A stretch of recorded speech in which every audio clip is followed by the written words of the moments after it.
হে রাম রাম কৃষ্ণই বলে আমার সুর করা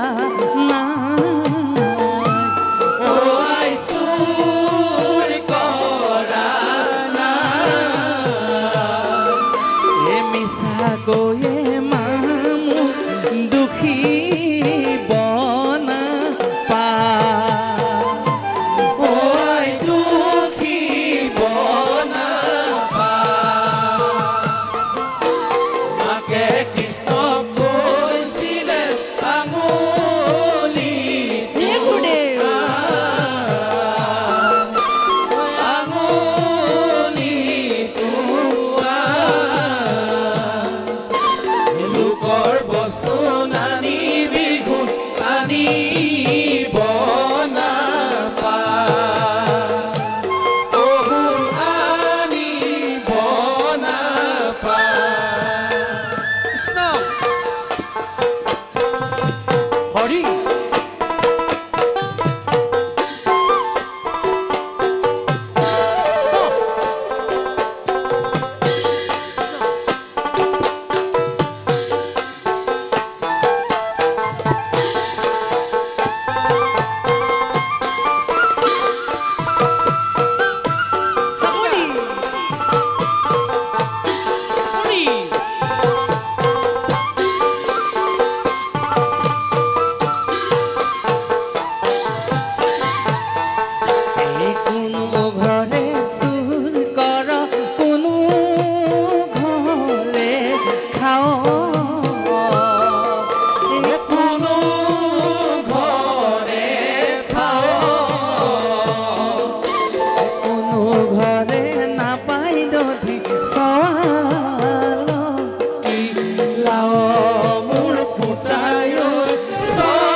আপোনালোকে জানে শিশু কৃষ্ণ ঠিক কণমানি কৃষ্ণ কৃষ্ণক এফালে লৈ আহক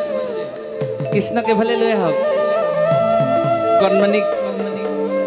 কেঁচুৱাটোৱে আইমাতৃগৰাকী কামনি কৰে আইমাতৃ জখুৱাই নাজানে যে জগতৰ ঈশ্বৰে শিশুৰূপ ধাৰণ কৰি তেওঁৰ গৃহত অৱস্থান গ্ৰহণ কৰিছে আৰু কৃষ্ণক আপোনালোকে জানে মাতৃগৰাকীয়ে নিজৰ কোলাত লৈ কৈছে হে বাছা তুমি কাৰো ঘৰত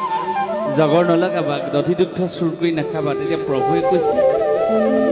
বোলে কৃষ্ণই বোলে আই মই চুৰ কৰা নাই মিছাকৈ মামু দুখী বনাবা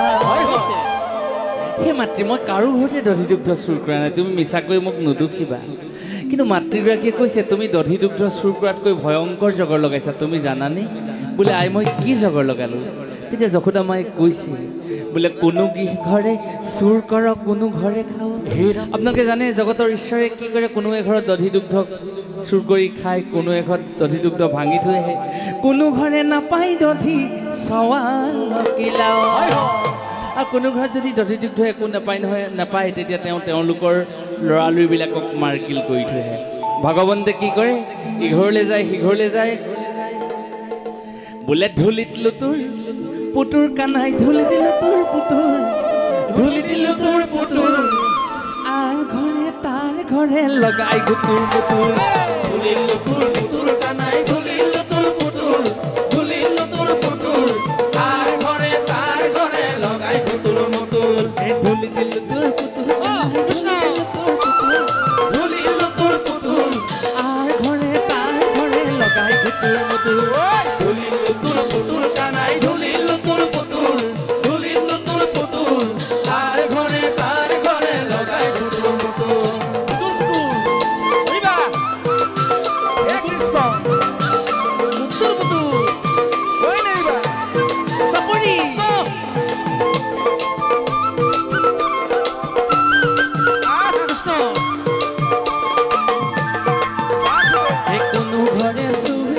কোনো ঘৰে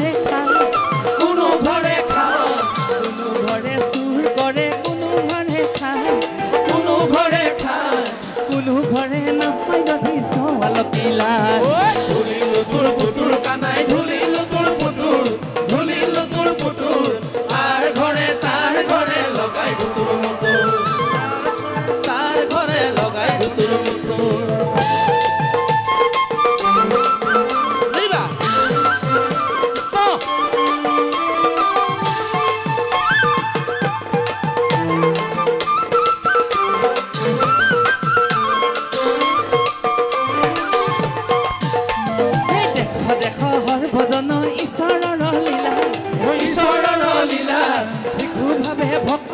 মন কমুহিলা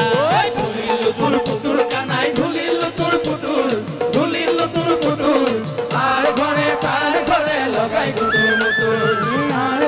তাৰ ঘৰে লগাই গুতুৰ মুতুৰ এতিয়া শিশু কৃষ্ণ আপোনালোকে জানে কৃষ্ণ গোসাঁই যে জগতৰ ঈশ্বৰ আইমাতৃ যশোৱাই নাজানে কেনেকৈ জানিব মাধৱ পুৰুষে লিখিছে ব্ৰহ্মা আদি কৰি জীৱজতৰ ৰাম ৰাম ৰাম ৰাম মায়া সজ্জা মাজে আশ্ৰয় ঘুমতি যায় ব্ৰহ্মাকে আদি কৰি ত্ৰিদশৰ দেৱতাসকল মৰতৰ মানৱসকল পাতালত থকা দানৱসকল বাসুকীকে আদি কৰি কোনো জীৱই ঈশ্বৰৰ মায়া বুজি পোৱা নাই গতিকে আইমাতৃ যশোদাইনো কেনেকৈ বুজি পাব বা বৃন্দাবনবাসীয়ে কেনেকৈ বুজি পাব তেওঁলোকেতো নাজানে জগতৰ ঈশ্বৰে শিশুৰূপ ধৰি তেওঁলোকৰ সংগত যে অৱস্থান গ্ৰহণ কৰি আছে সেয়া কিন্তু কোনোৱে নাজানে এতিয়া কৃষ্ণ গোসাঁই দধি দুগ্ধ চুৰ কৰি খায় দধি ভাণ্ড ভাঙে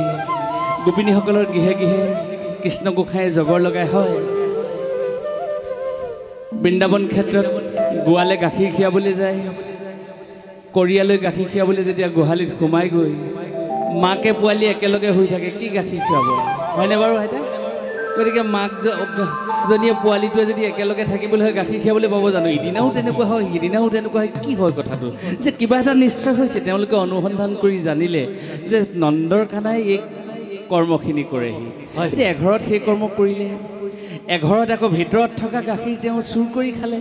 আৰু এঘৰত ভয়ংকৰ কৰ্ম কৰিলে যে গাখীৰ দধি দুগ্ধ যদি একো নাই পৰা তেওঁলোকৰ ঘৰত থকা ল'ৰালৰিবিলাকক দুচাট এচাট দিলে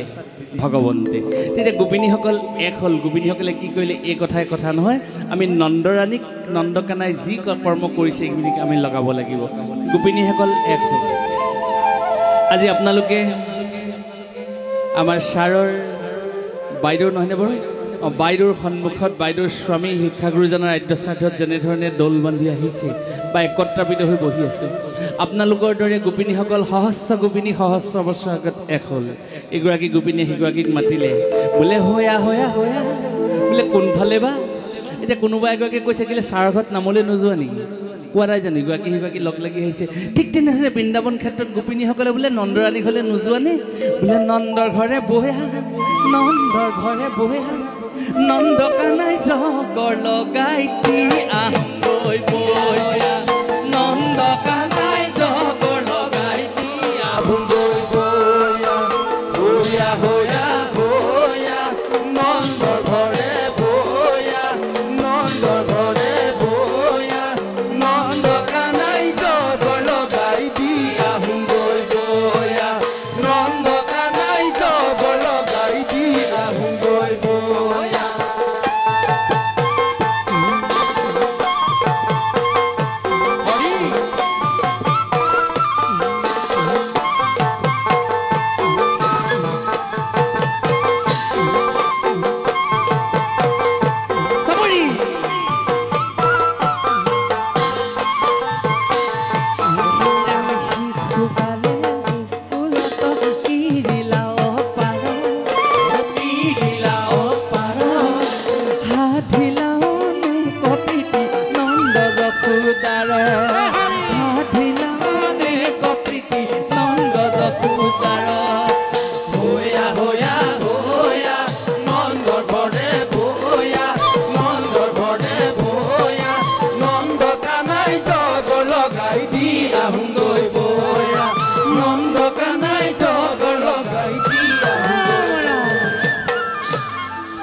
গোপিনীসকলে নাজানে যে নন্দকানাই জগতৰ ঈশ্বৰ তেওঁলোকে সন্মুখত দেখিছে কৃষ্ণক যে কৃষ্ণ সঁচাকৈ নন্দৰাজাৰ ঔৰসজাত যশোদা মাতৃৰ গৰ্ভজাত সন্তান বুলি ভাবি এটি স্বাভাৱিক মানৱ দেহ শিশু বুলি ভাবি তেওঁলোকে কৃষ্ণৰ কথা ক'বলৈ আহিছে কি কৈছে গোপিনীসকল খঙে খুবে একাকাৰ হৈছে কোনো গোপীয়ে কৈছে বোলে জখুৱা জখুৱা ওহাই জখুৱা কিনোৱা কৃষ্ণটো সেই মাই তোমাৰ কৃষ্ণনো কেনেকুৱা বোলে কি কৰিলে কৃষ্ণই বোলে কাহিনী খিৰাওঁতে তামুৰি মেলিলে খঙে উঠি আহে মোৰ একদম খঙেৰে কৈছে তাৰমানে গৰু খীৰাবলৈ পোৱাই নাই তোমাৰ ল'ৰাই হ'লে গৰু তামুৰি মেলি দিব তেওঁ তেনেধৰণে কৈছে এগৰাকীয়ে খঙো কৰিছে কান্দিছেও কাৰণ নিজৰ কেঁচুৱাটোক মাৰিছে নহয় এগৰাকীয়ে কি কৈছে জখুৱা জখুৱা ওৱাই জখুৱা কেনেকুৱা কৃষ্ণ তোৰ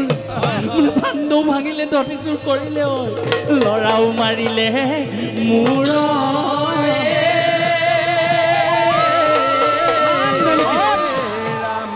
যাকে যাকে গোপিনীয়ে একমাত্ৰ কৃষ্ণৰ বদগুণবিলাকেহে আই মাতৃ আগত কৈছে ইজনী গোপিনীয়ে ক'লে সিজনী গোপিনীয়ে ক'লে অ' মোৰ জখুৱা মা বোলে কিনো কচু খাইলি কিনো ল'ৰা পাইলি ঘৰে বান্ধি থবি যদু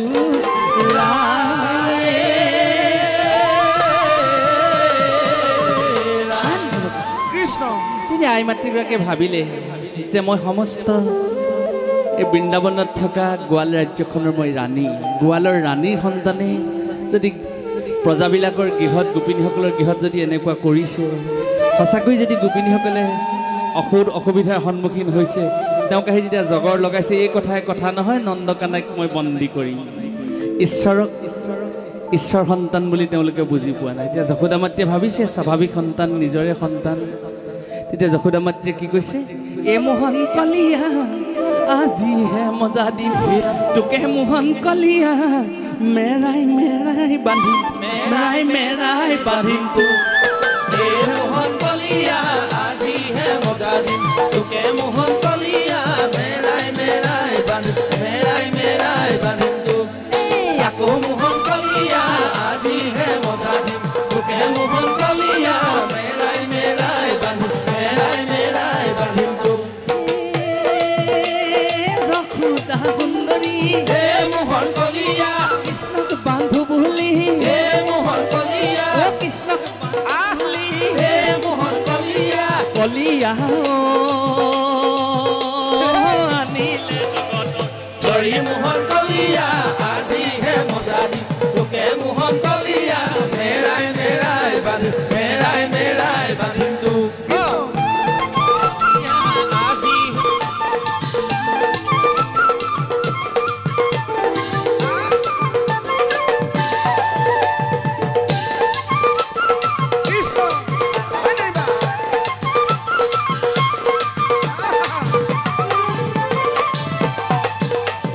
যশোদা সুন্দৰী কৃষ্ণক বান্ধো বুলি যশোদা সুন্দৰী কৃষ্ণক বান্ধি বুলি যশোদা সুন্দৰী কৃষ্ণক বান্ধো বুলি যশোদা সুন্দৰী কৃষ্ণক বান্ধো বুলি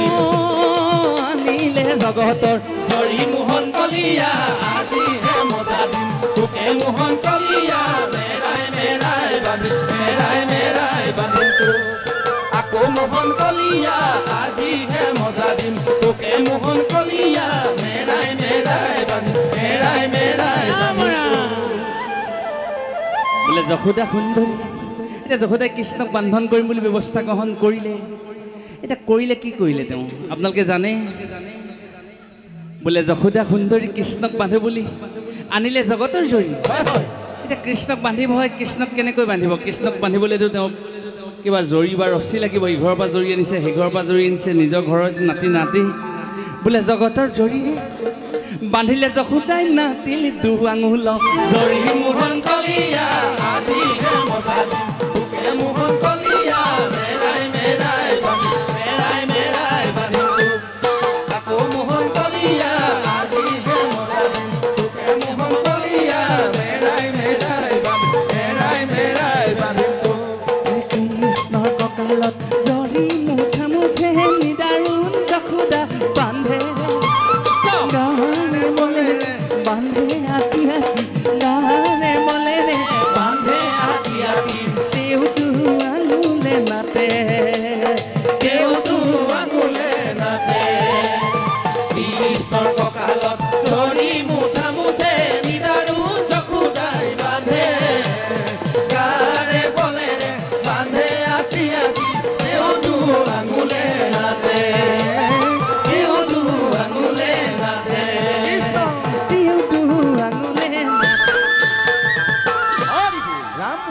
এতিয়া আপোনালোকে জানে শ্ৰীকৃষ্ণক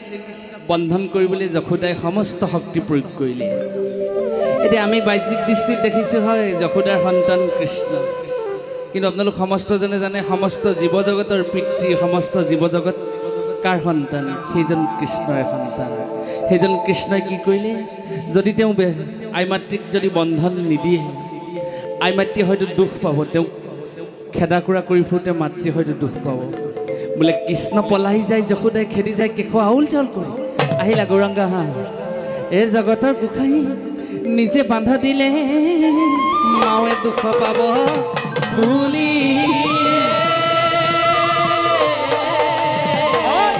হে কৃষ্ণ কলিয়া তুমি বিনে গতি নাই, কৃষ্ণ কলিয়া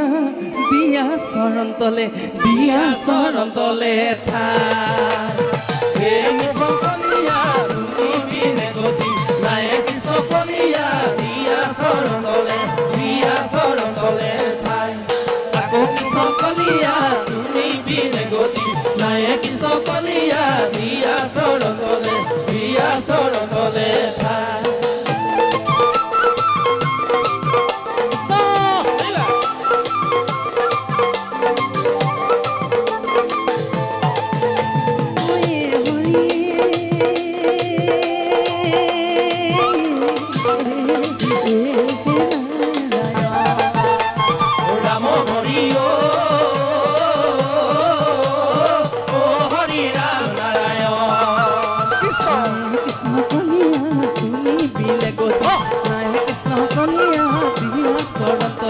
দিয়া চৰণ তলে ঠাই। হে কৃষ্ণ কলিয়া তুমি বিনে গতি নাই, কৃষ্ণ কলিয়া দিয়া চৰণ তলে, দিয়া চৰণ তলে ঠাই। দিয়া চৰণ তলে, দিয়া চৰণ তলে ঠাই, দিয়া চৰণ তলে, দিয়া চৰণ তলে ঠাই।